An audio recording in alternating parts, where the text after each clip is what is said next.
जैसे तुम्हारे माँ बाप हैं वैसे बेटा पैदा होते हैं, इसलिए तुमने तपस्या संयम के द्वारा पुत्रों को उत्पन्न नहीं किया है, इसलिए वे तुमको दुख देने वाले हो गए, तुम्हारी आज्ञा की अवहेलना करने वाले हो गए और तुम्हारे पुरखों की इज्जत नहीं करने वाले हो गए। प्यारे भाई ने क्या मजाल।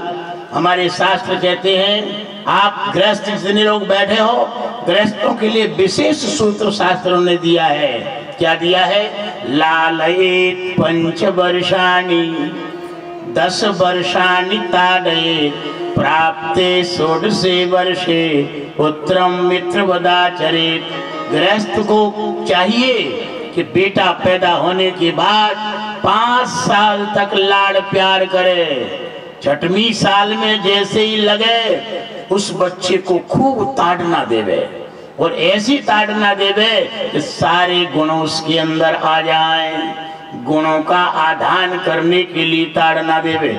जैसे कुम्हार घड़े में भीतर से सहारा मार के ऊपर से चोट मारता है, घड़ा अच्छा मजबूत बनता है चोट लगने से, ऐसे ही ताड़ना के द्वारा बच्चे के अंदर सदाचरण की नींव स्थापित कर दे।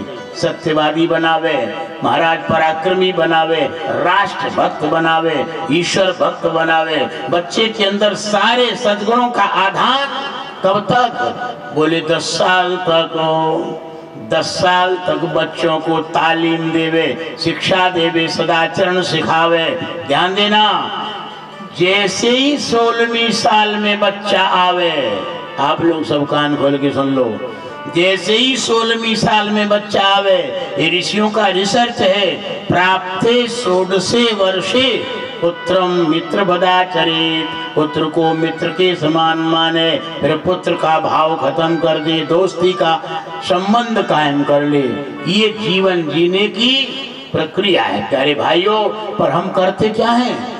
बोले 15 साल तक तो लाड़ प्यार करेंगे और जब कड़क हो गया वो, और फिर उसको आज्ञा पालन की बात करेंगे।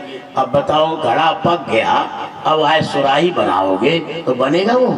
अरे महाराज, फूट के टुकड़े टुकड़े हो जाएंगे। ऐसे ही जब तक कच्चा है, बालक 5 साल से लेकर के 15 साल तक कच्चा रहता है, उसको जैसा बनाना चाहो वैसा बन जाएगा।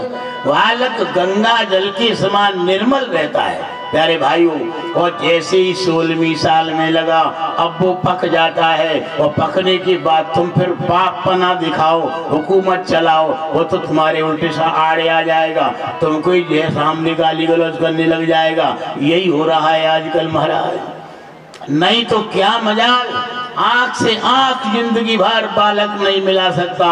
आज्ञा अवहेलना की तो बात बहुत दूर रही। तुमने अगर उसको सही ढंग से तालीम सिखाई है, सही ढंग से उसको आचरण सिखाया है, सही ढंग से उसको योग्य बनाया है प्यारे भाइयों, तो कभी भी तुम्हारी आज्ञा की अवहेलना नहीं कर सकता है। ऐसे बच्चे को पैदा करो जो बच्चा स्वयं अपनी भलाई कर सके, कुल परंपरा की भलाई कर सके, समाज की भलाई कर सके, देश की भलाई कर सके और अपनी आत्मा का उद्धार कर सके। तो बच्चा पैदा करो, और नहीं तो मक्खी मच्छरों जैसे पैदा करके दुनिया में खरपतवार पैदा करना ये ठीक नहीं है। शास्त्र कहता है महाराज, शास्त्र की बात बताई।